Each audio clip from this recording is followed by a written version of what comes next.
Alright, hello and welcome everyone to the Week 3 refresh for the builds for the Incarnons on rotation. So, with this, of course, Week 2 and Week 1 are done and gone, so if you want to see how those are, if weeks have rotated and you're not watching this video right when it comes out, those videos are already available and up to date. But today we're going to be talking about Week 3, and just to head off the already typing angry comment, the strun here, as you can see, is at S-. The reason for that, just to head it off at the pass, is because I think that it is ever so slightly worse than the Latron and the Furus. It is, of course, still in S and incredible, and of course this is the first week where we have S tiers to be talking about, so they're quite a bit above everything else. So don't get mad just because you like the strun, I do too. With that, we are going in order, so we are going to be starting with the bow. Now, the bow has received a pretty considerable glow-up since we did the kind of all Incarnons in this series at once, and that is because it's a melee influence weapon, and it's quite good at that. Now, it is notable that this build does use primed reach, but the range of the bow Incarnon is good enough that you can actually drop primed reach from this build and add in another damage mod. Usually, that damage mod is going to be another electric mod, so you get not only higher damage, but also get a higher elemental multiplier, but that's also usually not really necessary, and one of the kind of criticisms I have of this weapon is that in most content, the enemies won't, like, survive it. So the range is actually better than anything else, because most of the time the enemies will simply be dying from this, and quite quickly, too. Otherwise, it's a pretty normal build. Like, obviously, this is the usual suspects that you've come to imagine will be on an influence build that is also using Tennokai stuff. The Tennokai is also helping us keep the weapon evolved without losing our combo, which is very nice. And pretty normal things here. The evolutions don't really have any different ones that you're going to want to be running on. We're just going to jump the enemies in here real quick. Obviously, this is a from zero test, so this is like starting with nothing, not even having the Incarnon evolve. So I will show this twice just to show it off. But we are going to lose that 9x combo that we got up to very quickly. Now, with the additional range, you will notice that it does build combo really nicely. The combo builds up really quick. Obviously, we're hitting more enemies. The big problem, if you could even really call it that with this weapon, is that it has bad follow-through. For anyone that does not know what the follow-through stat is, as many people don't, this is a 50% follow-through, which means that every additional enemy that you hit with it in one swing will take half the damage of the first enemy, or the previous enemy that was hit. You start at 100% damage, then 50, then 25, then 12.5, and so on and so forth. So it loses damage really, really fast upon hitting multiple targets. Some of the better weapons that we're going to talk about later, like the Nami Solo, don't do that. And follow-through is the thing hurting this weapon. If we ever get, like, a mod that allows us to double our follow-through or something, this weapon will instantly become way, way better. But currently, that really, 50% follow-through is kind of holding this one back. Though not that much. It's still a very, very good weapon. Moving on, we get to talk about the Latron now. Now, the Latron is just stellar. It's just absolutely incredible. It's our S tier weapon. And this one does have some things to talk about within the evolutions, because some things can change depending on what you want to do with it. Namely, that is talking about the flensing spikes. This is remove 20% of enemy armor per puncture status. This armor removal is really nice. If you want a primary weapon that can remove armor that doesn't really have any restrictions on it whatsoever, this is a thing that the Latron can do, and you can choose this while also still having incredible damage because the Latron is already still so good. But most of the time, for damage purposes, you're going to be going with the crit increases, of course. Otherwise, on here, there's like not much to write home about. It's just the usual suspects. But flensing spikes in particular is a good utility option for this weapon to have access to. But outside of utility, it's just one of the strongest weapons in the game, and some of that is due to double tap. Double tap is the Latron only mod. This is on hit, 20% bonus damage on the next shot for 2 seconds, and this stacks up to 20 times. This is, notably, its own multiplier, meaning that it multiplies the damage on top of a semi-rifle and also merciless. So this is an incredibly large amount of damage. If you ever need to focus fire down a couple of enemies, this will just make your damage just go to the moon basically instantly. So much so that this weapon can easily just not use an arcane, or at least not use merciless, and go for things like the Dex arcanes or Crux. You can throw Crux in here, especially if you want to use the main fire more than you want to use the Incarnon fire, though the Incarnon charges up really easily and has a ton of ammo, so, kind of maybe not worth it. I personally like merciless, but this weapon's just incredible. Otherwise, it's like, you know, it's on semi-rifle cannonade. So, of course, we get to not get the downside from critical delay. So we get our 20% fire rate back because this makes our fire rate unmodifiable.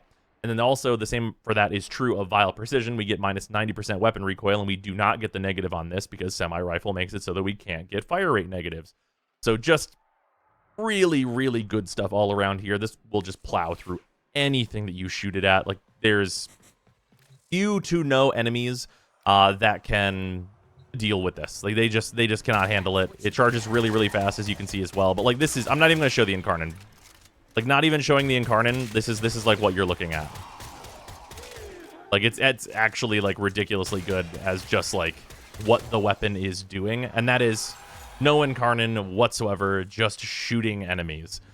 With the Incarnon, it shoots these like super bouncy balls of doom that are actually ridiculous and have like pretty good status and just melt everything.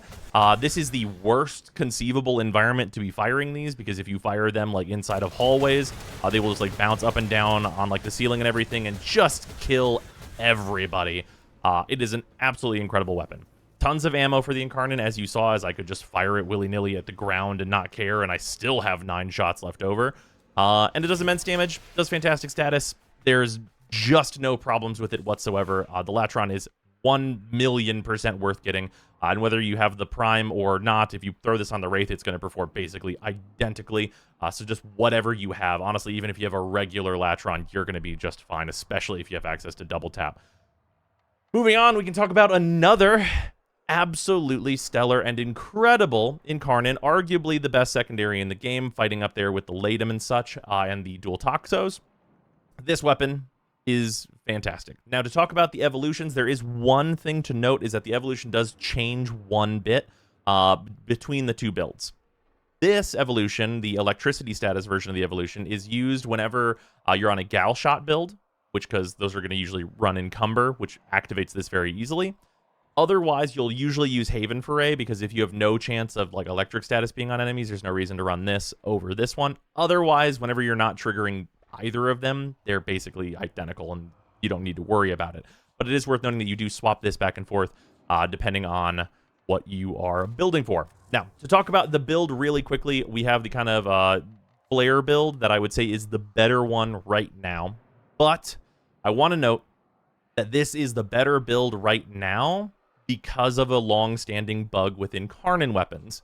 This build should be better, and I do want to say both builds can do level cap with no issues, but, you know, we're getting to the granularity of, like, one of the best weapons in the game and which build is better, so in the end, it doesn't really matter, and just choose to your taste because this weapon is so good. But Galvanized Shot does not work on the additional base damage from your Evolution 2. On the main fire, that is a huge, immense damage loss. On the Incarnon fire, it is a little over a 20% damage loss, which is still quite a big negative. That being said, on the highest level test that I can put in the simulacrum, these are going to look basically the same. If you want to see this weapon in action at level cap, you can go check out my Revenant builds video, as it is featured there pretty heavily. But this weapon's amazing. We're going to show the worst build first, and it is going to absolutely just melt all of these enemies with no issues whatsoever. Easy to charge, super simple stuff, and then it is just a beam of death that you can shoot into hallways and through enemies, and it's just like, you know, I have 172 shots left. Like, this thing can just go for ages. You just power weld enemies to death, and it's still going. Like, it has immense ammo. It's easy to charge. It's just great. It's probably the best secondary in the game. Like, for me, if we're splitting hairs, I think it's my favorite of the ones that are like the best ones, and it's just phenomenal. Put it on the build that it's normally on, I will say that the benefits to a flare build are present here. Of course, that means that if you just have like a single enemy, you are going to get the benefit of flare, so you will be able to build up your damage. That being said, it's the Furus, and it doesn't matter that much because it's so good. But if you are fighting just one guy, this build will usually pull ahead because you won't be able to trigger Galvanized Shot. But if there's any situation where there's like a couple enemies around, you'll be able to trigger it really easily. They're both absolutely stellar. They're both phenomenal builds. Whichever one you want to put together, like if you think that they're maybe going to eventually fix Galvanized Shot and all the mods like it for the Incarnon weapons, then hey, probably put this together. Obviously, the way I have this format, if it's both builds and I can just swap between them at will. That being said, I have a 10 form of Furus, and you probably don't want to do that. Moving on, we can talk about the Furax, which is a very niche weapon. I recently featured this in my Mesa builds video with actually a slightly different build, but I do want to show kind of the full thing that the Furax should normally be used for, and that is that it is a stat stick weapon. What I mean by that is it gets access to Amalgam Furax body count, which gives you 45% fire rate for secondary weapons. This is just always active as long as you have the Furax equipped, and it's very, very good. 45% fire rate is like just an additional mod, basically, for your secondary weapons, and it works for things like Jade and for Mesa, so it's a fantastic thing to just be carrying around on those Warframes. In addition to that, the Furax Wraith actually has pretty good ground attacks, so it's one of the better things to be getting stacked up for melee crescendo, which, interestingly, is really good for secondary outburst, which alongside the 45% fire rate can mean that you can provide some very, very significant buffs to your secondary weapon. Now, I will note that this is the generic build you can just kind of run on anything if you don't care about like anything but like the minor buffing here and you don't want to deal with ground finishers or set up for them or any of that nonsense. The only change that you make whenever you are willing to do crescendo setups is that you add in Organ Shatter. If you don't care to do crescendo setups, exposure is just usually the arcane that is present here, but I wanted to show this off because it is a unique thing. We are going to be using Vazarin in order to trigger this, just to show it off what you are going to like get out of it, because you do get quite a bit. It is a very good thing to have in your arsenal as a particular utility piece. So, triggering this with Vazarin, basically anything that will knock down enemies, and especially if it groups them, you can then do the ground attacks, which are going to build up the kills, because these are finishers, so these build up crescendo. So you get those built up. We can go ahead and group these guys. You can see that it does a pretty good job of killing. We can heavy attack with this. We can see like all what we got from that was like we're just sitting at 7x combo. So you'd have to do it a little bit more than we've done it there, but even doing it a little bit, 7x combo is quite a bit to just have kicking around at all times. That's almost what the ceramic dagger sits at. And we can just kill all these enemies and respawn them in to show that this weapon, also with that heavy, is going to get some pretty good slam weapons. Slams going on. Like, it's not the Titron, of course, but this goes up to that 12x bonus pretty easily. As you saw, it's pretty easy to trigger as long as you have something that can group the enemies or otherwise knock them down. So it's an interesting build around. This mainly will be used for doing, you know, the setups of its unique mod plus secondary outburst. But as a slam weapon, you can hit an Acolyte with it, and they will normally die pretty easily. So I think it is fairly solid. It's a really, really niche add to what we are normally doing. But the niches are important too. Moving on, we have our final weapon to talk about here, and that is the Strun. The Strun is just, I mean, obviously it's absolutely spectacular. This weapon is incredible. I put it in S for a reason. It's just an absolute monster. I will say, as compared to the Furus and the Latron, it charges a little bit worse, especially at lower levels because it is a shotgun.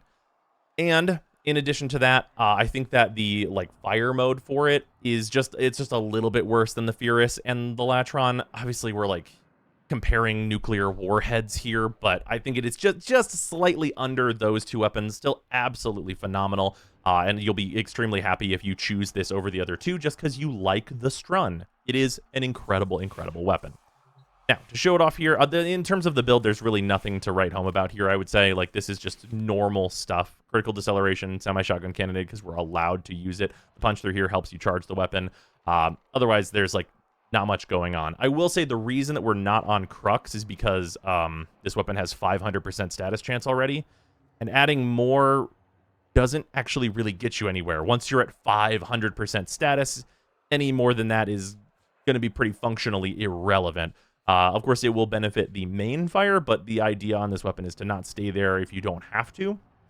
So usually you're not going to really be benefiting if you're using Crux on the main fire for long periods of time, and you'd rather be firing the Incarnon. Now, the Incarnon is pretty easy to charge, as you can see, especially with that punch through on lines of enemy. So we can then just switch to cannon mode. And this is ridiculously good. Obviously. We have plenty of ammo left after clearing those enemies. We can just, like, you know, pop another round in here and just fire with impunity just to orbital strike these enemies from out of orbit. And, yeah, it's fantastic. I still have plenty of shots to spare. That took, what, 11 shots to clear that entire group, which is ridiculous. And it is fantastically powerful and good at shooting basically everything. Like I said, there are some very, very minor negatives that in almost any other week of Incarnons, this would be like an easy yes that would be crushing everything. Like in week 1 and 2 that we've already gone over, this is better than every single weapon that we talked about. So, yeah, lots of great things this week. Some very, very difficult decisions. But I do lean towards the Latron and the Furus if you just had to pick 2. But this is a week that as it comes back, you're definitely just going to want to grab everything. Like, all of it has use cases. Like, if you like... Well, the bow is maybe the one where you can find other weapons that do that same job. But otherwise, all of these things are incredibly worth having. And the bow is very strong in its own right. There's just a lot of weapons that are kind of doing a similar thing to it. And all of those things are very good. But yeah, that's going to do it for week 3 of the Incarnons. Hopefully this has been helpful to you for picking out which ones you're going to pick up. And I'll see you next week for week 4. Hey everybody, it's time to thank the patrons that are hanging around and supporting the channel. So, start with that. The $10 patrons are Atheon, Alex Farnham, Arbiter Daydream, Barkus, Benuven, Plotomatic, Brutus Salazar, Candelathra, Glob World, Dylan Dworsky, Athrain, James Harthorn, JC For Science, Josh, Luzanth, Vicokel, Michta, Nerve, Ruby, Sanyu, Sharp247, The Coupon of Death, Waifu Wars, Wodad01, and Zeraphir. Also, thanks, of course, to all of the other patrons for supporting the channel. It is much appreciated. It's a little sneak peek on what we're getting into. There's going to be a lot more of these kind of big re-reviews of weapon types and their new builds and stuff as things changed a lot at the end of last year. And of course, there's also planned new free-to-play before we get into any more big updates. So look forward to that.